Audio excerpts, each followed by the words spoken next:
శంకరుడు ధనస్సు పట్టుకుంటే ఇంత స్తోత్రమా, వేదంలో ఇన్ని మంత్రాలు రావడమా, ఎందుకు రావాలి అని అడిగారు. అడిగితే కారణం చెప్పారు. పినాక త్రిపుర దహన కాలే శరజ్వాలా జాలైర్నాకం పిహితవాన్ పినాక తదా మీరు ధనుస్త్వాత్ అన్నారు. లోకమునందు ఎక్కడా లేని రీతిలో బంగారు పర్వతమైనటువంటి మేరు పర్వతాన్ని తన చేతిలో ధనస్సుగా పట్టుకుని నిలబడిన నాడు, అటువంటి ధనస్సు యొక్క కాంతుల చేత సమస్త లోకములు కప్పబడిపోయి రాత్రనక పగలనక బంగారు కాంతి యందు అన్ని లోకములు ఎప్పుడు ప్రకాశించాయో అలా ధనస్సు చేతిలో ఎవడు పట్టుకున్నాడో వాడి చేతి ధనస్సే చిత్రం. అలా ఎవ్వరూ పట్టుకోలేరు. అలాంటి ధనస్సు పట్టుకున్నాడు కాబట్టి నిన్ను పినాకి అని నీ చేతి ధనస్సుని స్తోత్రం చేస్తున్నావు అన్నారు. మా గురువుగారు పినాకి అన్న మాటని ఎంత అనుభవించారో తెలియదు, కానీ వారి కొడుక్కి పినాకపాణి అని పేరు పెట్టుకున్నారు. కాబట్టి ఇన్ని విషయాల్ని సమన్వయం చేస్తూ మనకి పెద్దలన్నారు, ఆయన చేతిలో ఉన్న ధనస్సుని ఇన్ని రకములుగా ఉద్ధరించగలదు. కాబట్టి ఆ ధనస్సుని చూడడం, ఆ ధనస్సు గురించి చెప్పిన రుద్రాన్ని పారాయణ చెయ్యడం, ఆ రుద్రంతో అభిషేకం జరుగుతుంటే చక్క ప్రశాంతంగా కూర్చుని వినడం, అది ఇది కాదు, నీకు చేతనైతే చక్కగా నువ్వే కూర్చుని చదువుకుని మురిసిపోవడం నేర్చుకో. అందులో నిజంగానండి అనువాకాలు పెడతాయి. ఒకానొకప్పుడైతే మేము ఒక సంకల్పం చేశాం, అసలు ఆ రుద్రానికి ప్రతి అనువాకానికి వ్యాఖ్యానం చేద్దాం, ప్రతి అనువాకం మీద ఉపన్యాసం చెప్దాం అని చెప్పి అనుకున్నాను. కానీ అది శివమహాపురాణంగా వచ్చింది. ఏమో ఈశ్వరుడు ఎప్పటికైనా కోరిక తీరిస్తే నేను ధన్యుణ్ణవుతాను.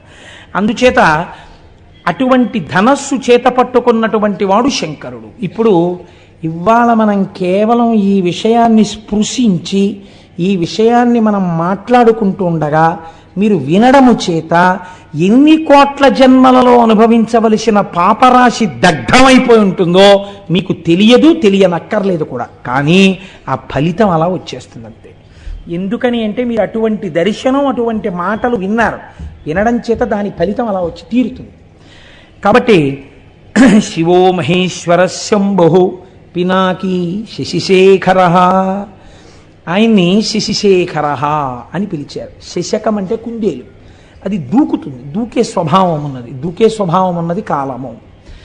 ఈ కాలము దూకుతుంది అని ఎందుకంటారంటే మీరు చూడండి, సుఖము చేత కాలము దూకేస్తుంది. భోగి పండక్కి కూతురు అల్లుడు మనవలు వస్తున్నారనుకున్నప్పుడు రిటైర్ అయిపోయిన ఆయనకి ఎంతకీ భోగి రానట్టు అనిపిస్తుంది. ఇంకా రేపే భోగనగా అస్తమానం లేచి కళ్ళజోడెట్టుకుని గడియారం చూసుకుంటాడు, గౌతమి వచ్చే టైం అయిపోతుందని.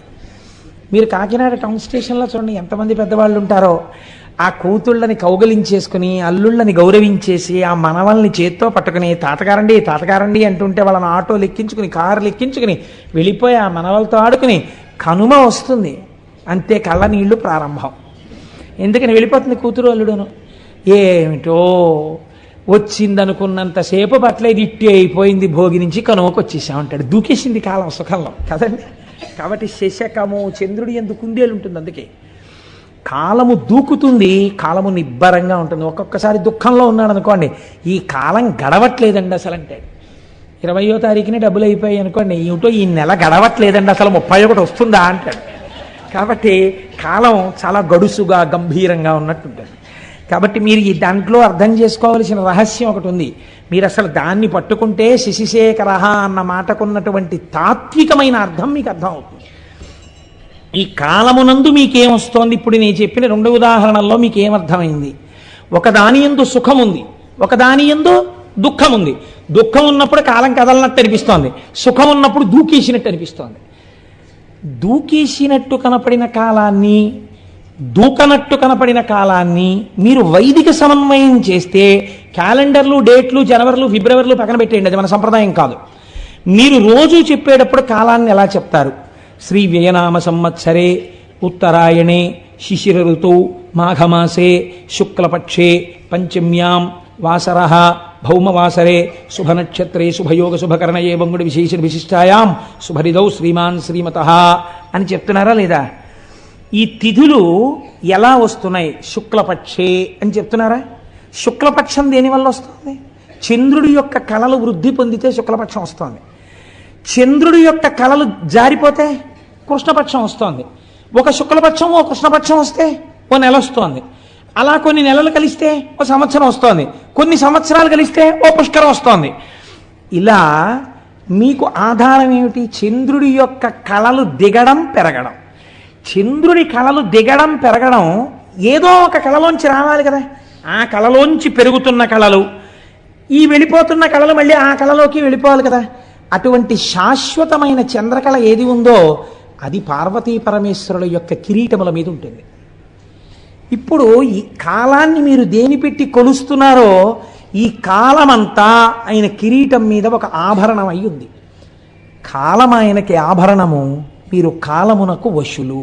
ఎంత తేడా వచ్చింది చూడండి. కాలమునకు వశులైన మిమ్మల్ని కాలాతీతుల్ని చేసి తనతో సమానమైన వాడిగా చేసుకోగలడు. ఇది శశిశేఖర. అసలు నిజమైన తాత్వికమైన అర్థం అది. ఎవరు ఆయన పాదములు పట్టుకుంటున్నారో అటువంటి వాడికి జ్ఞానమిచ్చి కాలాతీతుణ్ణి చేసి మళ్ళీ పుట్టవలసిన అవసరం లేకుండా ఇదే చిట్ట చివరి మరణము. ఎందుకని? ఇక మళ్ళీ మరణం లేదు, ఎందుకంటే పుట్టుక లేదు. కాబట్టి ఈ స్థితికి పెంచగలడు. కాలము ఆభరణముగా ఉన్నవాడని చెప్పడానికే చంద్రరేఖని పొంది ఉంటాడు. మోక్షం ఇయ్యగలిగిన వాడని చెప్పడమే చంద్రరేఖని ధరించి ఉండడం. ఇదే శశిశేఖర. అసలు తాత్వికమైన రహస్యం అది, శశిశేఖర అన్న మాటకి. సరే, కానీ మనం అంటాం సోమనాథలింగము అన్న విషయాన్ని ప్రస్తావన చేస్తాం. కానీ ఇది కూడా పరమ సత్యం, లేకపోతే జ్యోతిర్లింగం రాదుగా. మీరు చూడండి, మళ్ళీ ఇక్కడ ఒక చిత్రమైన మాట ఉందండి. శివ సంబంధమైన విషయాల్లో కొన్ని ఆశ్చర్యకరమైన మాటలు ఉంటాయి. మీరు కంచిలో ఉండేటటువంటి లింగం దగ్గరికి వెళ్ళి ఇది జ్యోతిర్లింగము అని మీరు అన్నారనుకోండి, శాస్త్రం అంగీకరించదు దాన్ని. దాన్ని ఏమంటారంటే అష్టమూర్తుల యందు అది ఒక లింగము, పృథివీ లింగము అని పిలుస్తారు. పంచభూత లింగాల్లో అదొకటి. అలాగే కాళహస్తి వెడితే అది వాయులింగం, అది జ్యోతిర్లింగం కాదు. అలాగే మీరు జంబుకేశ్వరం వెడితే జలలింగం, అది జ్యోతిర్లింగం కాదు. కానీ మీరు కొన్ని లింగాలు ఉన్నాయి, వాటిని జ్యోతిర్లింగములని పిలుస్తారు. చాలా జాగ్రత్తగా మీరు పట్టుకునే ప్రయత్నం చేయండి. శశిశేఖర అన్న దాని తత్వంలోంచి జ్యోతిర్లింగం అని పిలిచినప్పుడు మీరు ఒక స్తోత్రం చదువుతుంటారు సాధారణంగా.